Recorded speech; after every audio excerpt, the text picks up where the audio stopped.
Hello friends, कैसा सब लोग।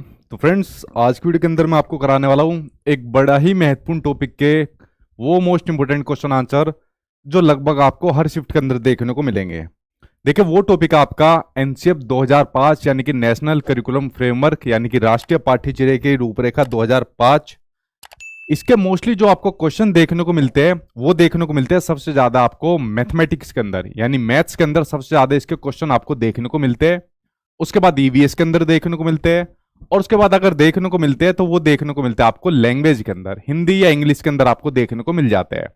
बट सबसे ज्यादा मैथ्स के अंदर देखने को मिलते हैं, ईवीएस के अंदर देखने को मिलते हैं, लैंग्वेज के अंदर देखने को मिलते हैं। कभी अगर बाई चांस देखने को मिलते हैं तो सीडीपी के अंदर, वरना ज्यादातर इन्हीं के अंदर देखने को मिलते हैं। बट आते जरूर आपके एग्जाम के अंदर। कोई भी आपका सीटेट का एग्जाम रहेगा, कोई भी आपकी शिफ्ट रहेगी, ऐसा नहीं होता कि यहां से क्वेश्चन ना आए। डेफिनेटली यहां से क्वेश्चन देखने को आपके एग्जाम में आता है, एनसीएफ से जो आपका क्वेश्चन देखने को मिलता है।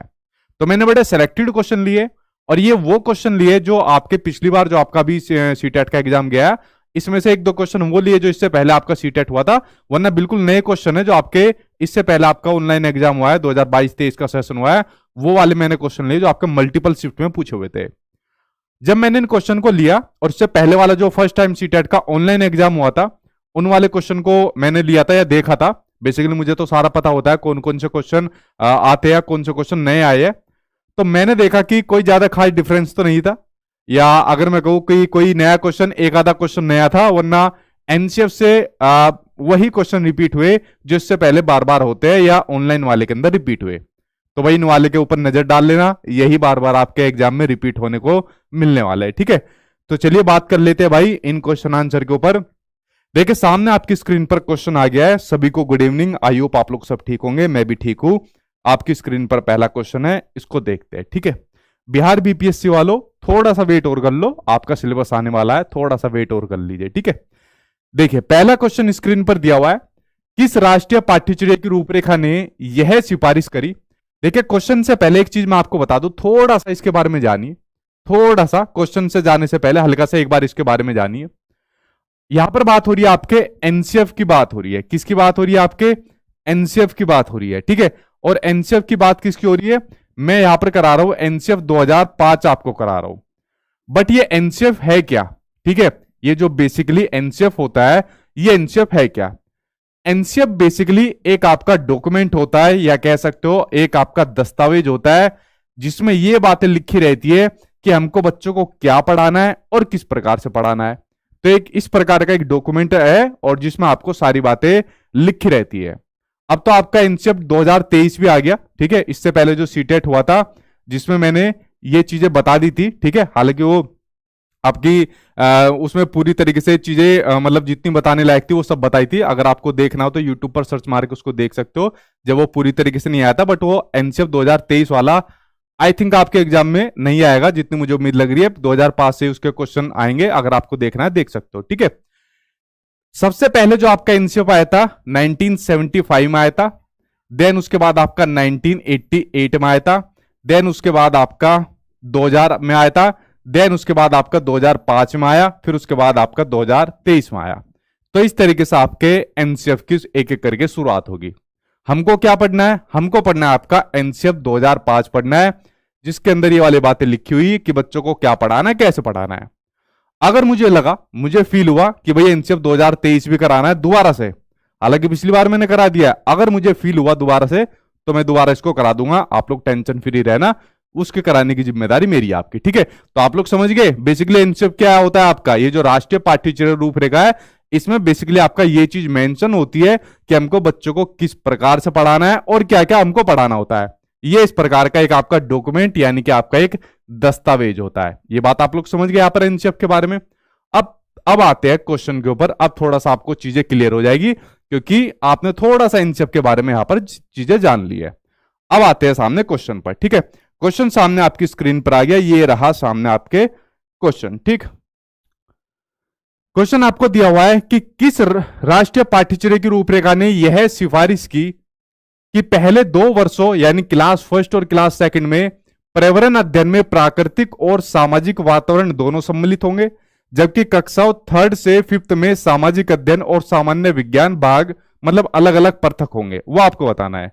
एनसीएफ 2088, 75 या 2000 उसमें 2005 के अंदर। तो बताइए सही आंसर क्या हो जाएगा। अब देखिए यहां पर 4 ऑप्शन आपको दिए हुए, 4 ऑप्शन के अकॉर्डिंग बताना है कि आपका यहां पर आंसर कौन सा सही हो जाएगा। बताओ सही आंसर आपका कौन सा हो जाएगा, जल्दी से कमेंट बॉक्स के अंदर अपना आंसर दीजिए। देखिए अगर मैं बात करूं आपके यहां पर आंसर की, अगर आप लोग देखोगे एनसीएफ 1975 जो आपका सबसे पहला आया, तो 1975 के अंदर जो आप लोग पढ़ते हो ईवीएस, ईवीएस जो आप लोग पढ़ते हो, तो उसमें क्या बातें कही गई कि जो आपकी क्लास फर्स्ट और सेकंड है, क्लास फर्स्ट और सेकंड के अंदर आपका पढ़ाया जाएगा प्राकृतिक और सामाजिक वातावरण पढ़ाया जाएगा। उसके बाद जो आपकी थर्ड, फोर्थ और फिफ्थ क्लास है उसमें पढ़ाया जाएगा आपका सोशल साइंस और साइंस पढ़ाया जाएगा। ये वाली बात कही गई आपके 1975 के अंदर, इस वाली बात को कहा गया। देन उसके बाद आया आपका 1988 में आया। तो जब ये 1988 में आया तो इन्होंने कहा भाई हम तो सेम रखेंगे, तो सेम अनुशंसा 1988 वाले ने कह दी कि हम तो 75 वाले के साथ है, जैसे इन्होंने कहा है वैसे हम इसको सेम रख देंगे। देन उसके बाद आया भाई आपका 2000 वाला यानी 2000 वाला का, इन्होंने कहा भाई हम तो इंटीग्रेटेड प्रवृत्ति का इसको रखेंगे, यानी कि एकीकृत प्रवृत्ति का इसको रखेंगे, एकीकृत प्रकृति का इसको रखेंगे। ठीक है, एकीकृत प्रकृति यानी एकीकृत प्रकृति की इन्होंने वो करी, क्या नाम है इसको, अनुशंसा कह सकते हो आप लोग। ठीक है, इसकी अनुशंसा इन्होंने करी, अनुशंसा इन्होंने करी। इंटीग्रेटेड प्रकृति जो आपका अभी भी चल रहा है, जिसको आप लोग पढ़ते हो और आपके ईवीएस में सबसे ज्यादा क्वेश्चन ये पूछा जाता है। 1 नंबर का क्वेश्चन आपको ये टकरा जाएगा किसी ना किसी शिफ्ट के अंदर, कि जहां पर जो आपका ईवीएस आप लोग पढ़ते हो, ठीक है, जो आप लोग ईवीएस पढ़ते हो या आप थर्ड, फोर्थ, फिफ्थ क्लास के अंदर, उसमें आपके सारे सब्जेक्ट पढ़ाए जाते हैं बच्चों को। इसी में आपका क्या पढ़ाया जाता है, सोशल साइंस पढ़ाया जाता है, इसी में बच्चों को साइंस पढ़ाया जाता है, इसी में बच्चों को आपको ईवीएस पढ़ाया जाता है, इसी में बच्चों को पेडागोजिकल अप्रोच पढ़ाई जाती है। ठीक है, इसमें बच्चों को पेडागोजिकल अप्रोच के थ्रू पढ़ाया जाता है। तो ईवीएस एक ऐसा सब्जेक्ट हो गया जिसमें आपके इन सभी सब्जेक्ट का मिश्रण होता है, यानी एक इंटीग्रेटेड अप्रोच के थ्रू पढ़ाया जाता है। तो जो आपका एनसीएफ 2000 वाला आया उसने ये अनुशंसा की, ये रिकमेंडेशन करा कि भाई ईवीएस को इन सभी सब्जेक्ट के एकीकृत प्रणाली के थ्रू आप लोग इसको पढ़ाइए, और 2005 वाले के थ्रू आप लोग इसको पढ़ ही रहे हो। इन्होंने कहा ठीक है भाई हम काम शुरू कर देते हैं, काम तमाम कर देते हैं। ठीक है, तो आप लोग समझ गए। इस तरीके से आपका जितने आपके 4 एनसीएफ आए, एक एक तरीके से इन्होंने अपना काम कर दिया। बट क्वेश्चन में जो आपका रिक्वायरमेंट है, जो क्वेश्चन आपका कह रहा है, उसके अकॉर्डिंग आंसर आपका 75 वाला यानी आंसर नंबर 3 यहां पर सही हो जाएगा। ठीक, ये क्वेश्चन आपका पूछा गया था, आई थिंक ईवीएस में पूछा गया था, जो आपका ये अभी ऑनलाइन एग्जाम पूछा गया है। ठीक, बढ़े आपके अगले क्वेश्चन की ओर। अगला क्वेश्चन देखिए सामने आपकी स्क्रीन पर आ गया, ये रहा नेक्स्ट क्वेश्चन। ये इस तरीके का क्वेश्चन काफी पहले पूछे जाते थे और ये बड़ा इंपॉर्टेंट क्वेश्चन है, क्योंकि एनसीएफ 2005 सारी की सारी ये बातें कहता है कि जो आप बच्चों को शिक्षा दो या जो बच्चों को चीजें समझाओ, वो आपका पूरा का पूरा चाइल्ड सेंटर्ड यानी कि बाल केंद्रित होना चाहिए, जहां पर बच्चा एक्टिव तरीके से चीजें सीख सके। ठीक है, क्वेश्चन आपका बोल रहा है कि शिक्षण अधिगम प्रक्रिया में यानी टीचिंग लर्निंग प्रोसेस में इस कंसेप्ट को अवधारणा की करते समय एनसीएफ 2005 निम्न में से किसके महत्व पर बल देता है? सक्रिय जुड़ाव यानी कि एक्टिव एंगेजमेंट और बातचीत पर। बिल्कुल सही, यहां पर बच्चों को इन्होंने क्या माना है? एक्टिव माना है। ठीक है, जितना बच्चा एक्टिव होकर चीजें सीखेगा उतना ही ज्यादा बच्चों का डेवलपमेंट होता जाएगा और आपस में इंटरेक्ट करके सीखेगा। ड्रिल एंड प्रैक्टिस को इन्होंने नेगेटिव माना है, क्योंकि ड्रिल एंड प्रैक्टिस के माध्यम से क्या होती है? रोट लर्निंग होती है। क्या होती है? ड्रिल एंड प्रैक्टिस के माध्यम से रोट लर्निंग होती है। और एनसीएफ 2005 ने क्लियर मना कर दिया कि हमको बच्चों को रोट लर्निंग से मुक्त कराना है। बेसिकली एनसीएफ 2005 ने 5 अपने सिद्धांत दिए थे। ठीक है, क्या दिए थे इन्होंने? अपने 5 सिद्धांत दिए थे, जिनके बारे में मैं आपको बताता हूं, जो एनसीएफ 2005 के बड़े आपके महत्वपूर्ण सिद्धांत थे। ठीक है, एनसीएफ 2005 के आपके सिद्धांत थे, तो बड़े महत्वपूर्ण सिद्धांत थे, उनके ऊपर एक बार नजर डालिए। ये 5 महत्वपूर्ण इनके प्रिंसिपल यानी कि सिद्धांत थे, एक बार नजर डाल लीजिए, मोटी मोटी नजर डाल लो, आपका काम हो जाएगा। ठीक है, एनसीएफ 2005 कहता है कि जो आप बच्चों को चीजें पढ़ा रहे हो, वो आप जो भी बच्चों को चीजें पढ़ाइए उनको समझाकर पढ़ाइए, उनको कंसेप्चुअल अंडरस्टैंडिंग की तरफ लेकर जाइए, ना कि रिटर्न प्रणाली की तरफ लेकर जाइए। तो बच्चों को रिटर्न प्रणाली से मुक्त किया जाए, इस बात को आपका एनसीएफ 2005 कहता है कि बच्चों को रिटर्न प्रणाली से मुक्त किया जाए, यानी कि बच्चों को रोट लर्निंग से मुक्त किया जाए। क्या किया जाए? बच्चों को रोट लर्निंग से मुक्त किया जाए। इस बात को आपके एनसीएफ 2005 ने भी कही है, एनईपी 2020 ने भी कही है कि बच्चों को रोट लर्निंग की जगह क्या किया जाए। एनईपी 2020 ने एक नाम दिया है कि बच्चों को कंसेप्चुअल अंडरस्टैंडिंग की तरफ लेकर जाया जाए, ठीक है, कंसेप्चुअल अंडरस्टैंडिंग की तरफ लेकर जाए। और यही कंसेप्ट आपका सीबीएसई वालों ने चुरा लिया कि जो सीटेट वाले बच्चे पेपर देने आएंगे ना, तो उनको भी अब रटी रटाई चीजों पर लेकर नहीं जाएंगे, समझने वाली चीजों पर लेकर जाएंगे। इनका भी थोड़ा सा मुरब्बा हम लोग निकालेंगे, ठीक है, पहली चीज हो गई। उसके अलावा जो भी बच्चों को आप स्कूल में पढ़ा रहे हो या स्कूल क्लासरूम के अंदर नॉलेज दे रहे हो, तो उसको बच्चे की डेली एक्टिविटीज से या बच्चे के स्कूल के बाहर के ज्ञान से जोड़कर आप उसको पढ़ाइए। यानी जो बच्चों को आप ज्ञान दे रहे हो वो उसके बाहर के जीवन से जोड़कर आप लोग उसको पढ़ाइए, ठीक है। यानी ज्ञान को कक्षा के बाहरी जीवन से जोड़कर पढ़ाइए, ठीक है, यानी कि बाहरी जीवन से जोड़कर पढ़ाइए, या कह सकते हो डेली एक्टिविटीज के माध्यम से आप लोग इसको पढ़ाइए, ठीक है। यानी डेली एक्टिविटीज से कनेक्ट करके आप लोगों को बच्चों को ज्ञान देना है, ठीक है। क्या देना है? बच्चों को ज्ञान देना है। इस बात को आपका एनसीएफ 2005 कहता है। छोटा बच्चा है तो छोटे बच्चों के सामने अगर आप कोई भी चीज पढ़ा रहे हो तो ऐसा एग्जाम्पल दो जो बच्चों के सामने हो। मान लीजिए आप बच्चों को कोई चीज पढ़ा रहे हो, आपने एग्जाम्पल दिया पानी के बारे में पढ़ा रहे हो, तो पानी के बारे में पढ़ाते हुए आप बच्चों से कहिए कि बेटा पानी के बारे में पढ़ा रहे हो, आप कुछ जानते हो? बच्चा कहेगा हाँ जी जानते हैं, ये देखो मेरी पानी की बोतल और मेरे घर में पानी आता है, ये करते वो करते। तो ऐसे एग्जाम्पल आपको बच्चों को देने जो डेली लाइफ से कनेक्ट हो। आप लोगों ने एक बात बड़ी नोटिस की है, जो आपके एनसीईआरटी की किताबें आती है जो आप लोग पढ़ रहे हो, तो उसमें मोस्टली एग्जांपल वो दिए रहते हैं जो आपके बच्चे की डेली लाइफ से कनेक्ट होते हैं, जैसे कबाड़ी वाला हो गया या जो जितने एग्जांपल दिए रहते हैं डेली लाइफ से कनेक्ट होते हैं। उसके अलावा एनसीएफ 2005 कहता है कि जो आपका करिकुलम होता है, जो आपका करिकुलम होता है यानी कि जो आपकी पाठ्यचर्या होती है, ठीक है, जो आपकी पाठ्यचर्या होती है, तो पाठ्यचर्या जो होती है वो आपकी क्या होनी चाहिए? वो आपकी पाठ्य पुस्तक केंद्रित नहीं होनी चाहिए, ठीक है। क्या नहीं होनी चाहिए? वो आपकी पाठ्य पुस्तक केंद्रित नहीं होनी चाहिए। तो भाई पाठ्य पुस्तक अगर केंद्रित नहीं होनी चाहिए तो फिर कैसी केंद्रित होनी चाहिए? वो होनी चाहिए भाई आपकी बाल केंद्रित होनी चाहिए। कैसी होनी चाहिए आपकी? वो होनी चाहिए बाल केंद्रित होनी चाहिए, यानी कि आपकी चाइल्ड सेंटर्ड होनी चाहिए। जितनी भी आपकी शिक्षण व्यवस्था है वो सब किस लिए हो रही है? आप लोग किस लिए पढ़ने आ रहे हो या मैं किस लिए पढ़ा रहा हूं?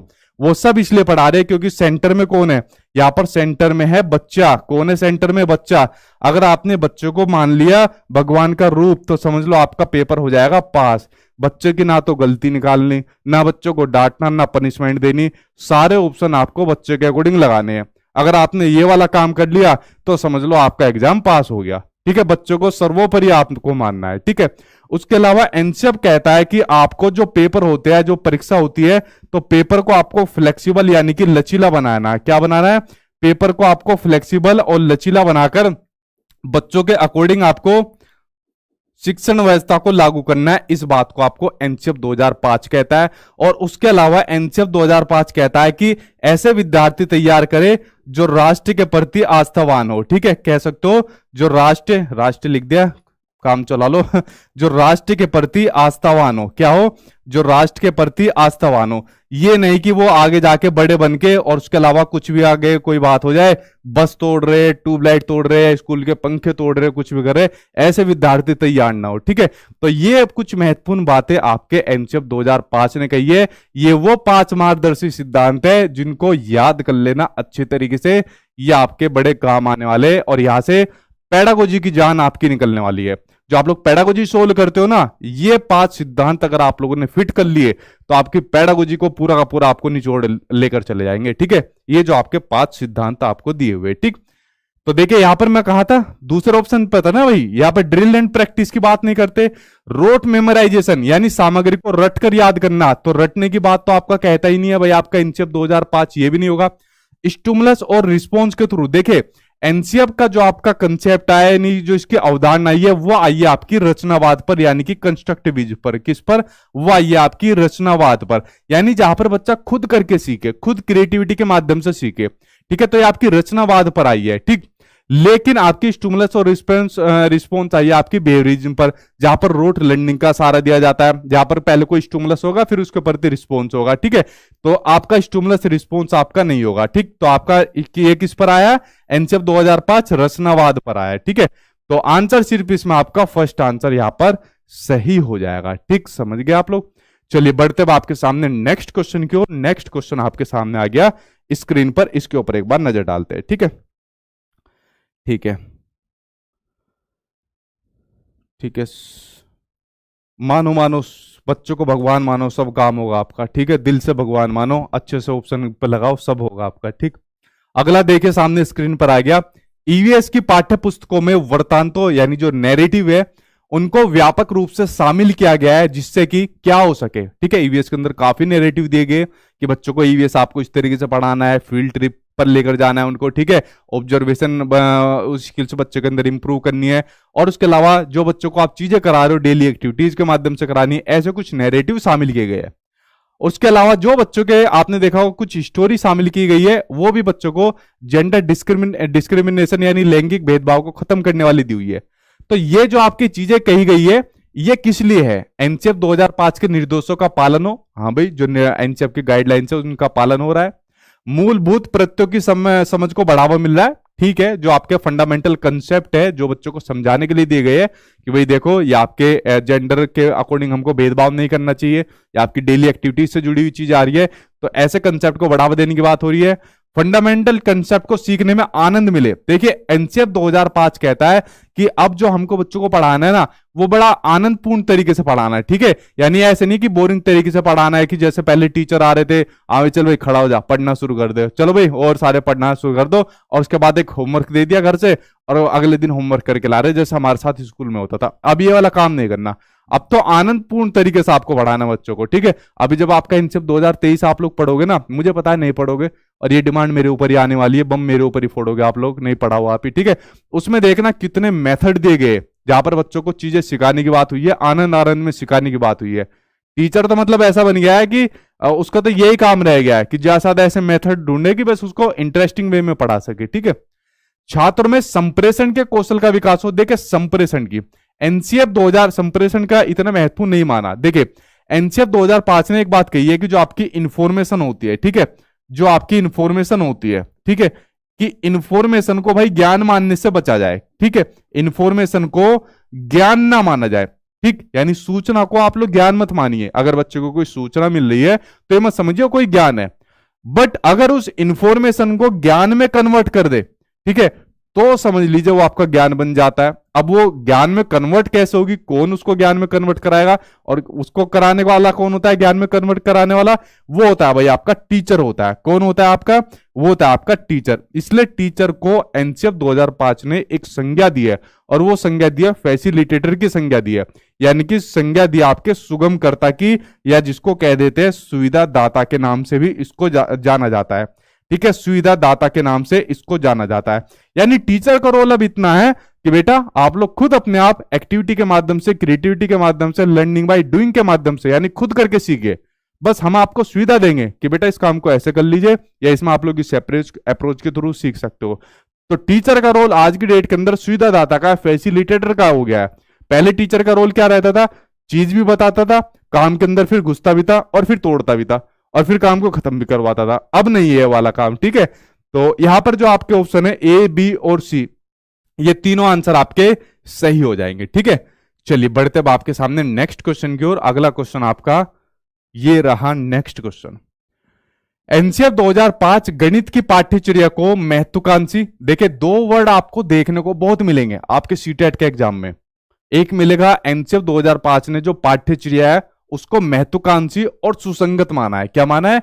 महत्वाकांक्षी और आपका सुसंगत उसको माना है। देखिए, कभी कभी आपके एग्जाम में यह क्वेश्चन भी देखने को मिलता है कि यहां पर महत्वाकांक्षी का मीनिंग क्या है, कि एनसीएफ 2005 ने जो महत्वाकांक्षी माना है इसको, गणित की पाठ्यचर्या को, तो यहां पर महत्वाकांक्षी का मीनिंग क्या है? महत्वाकांक्षी का यहां पर मीनिंग है जब उच्च लक्ष्यों की प्राप्ति करते हैं। ठीक है, यानी जो हायर गोल्स होते हैं, यानी जो उच्च लक्ष्य होते हैं, तो उच्च लक्ष्यों की प्राप्ति को ही आपका महत्वाकांक्षी का यहां पर डिफाइंड किया हुआ है। ठीक है, यहां पर उच्च लक्ष्यों की प्राप्ति को ही डिफाइन करने को आपका महत्वाकांक्षी का मतलब यहां पर दर्शाया गया है। ठीक है, ये बहुत सीटेट के एग्जाम में पूछा जाता है, इस तरीके का मीनिंग पूछा जाता है। तो आपके मैथ्स के करिकुलम को क्या बताया हुआ है? महत्वाकांक्षी या सुसंगत, इसको बताया गया है। इस दृष्टि को दर्शाने के लिए निम्नलिखित में से कौन सा सर्वाधिक उपयुक्त होगा, वो आपको बताना है। तो चलिए, कौन सा सर्वाधिक उपयुक्त होगा उसके बारे में नजर डाल लेते हैं। पाठ्यचर्या का संख्या ज्ञान में विद्यार्थियों की क्षमताओं का विकास करना आवश्यक होता है। देखिए संख्या ज्ञान में यहां पर बात हो रही है महत्वाकांक्षी की। आप लोगों ने एक टर्म सुनी होगी यार, वो तो बहुत महत्वाकांक्षी है। ठीक है, अगर आप लोग कहो जैसे मेरे बारे में कहो कि सर महत्वाकांक्षी हो रहे अब तो, ठीक है, और सर को रोज नई नई चीजें मतलब ऐसी लग रही है कि कुछ और बड़ा करना चाह रहे हैं, यार वो मेरा दोस्त महत्वाकांक्षी हो रहा है, यार वो चाह रहा है कि अब कुछ और बड़ी पोस्ट पर जाया जाए, कोई और बड़ा एग्जाम पास करा जाए। ठीक है, तो इस तरीके से महत्वाकांक्षी का मतलब होता है जब आदमी किसी और बड़े लेवल पर कुछ करना चाहता है, कुछ और बड़ा करना चाहता है, यानी कि कुछ हायर गोल्स, उच्च लक्ष्य प्राप्त करना चाहता है। ये आपका बेसिकली महत्वाकांक्षी का मीनिंग होता है। ठीक है, तो यहां पर बात हो रही है कि संख्या ज्ञान में विद्यार्थियों की क्षमता का विकास करना। क्या सिर्फ संख्या ज्ञान में क्षमताओं का विकास करने का मतलब महत्वाकांक्षी हो जाएगा? नहीं, उच्च लक्ष्यों के अंदर तो बहुत सारे लक्ष्य आ जाते हैं, तो ये ऑप्शन तो आपका इतना नहीं बनना। पाठ्यचर्या का गणितीय चिंतन एवं विवेचन के लिए विद्यार्थियों के आंतरिक संसाधनों, जो इंटरनल जो सोर्स है, उनका विकास करना आवश्यक होता है।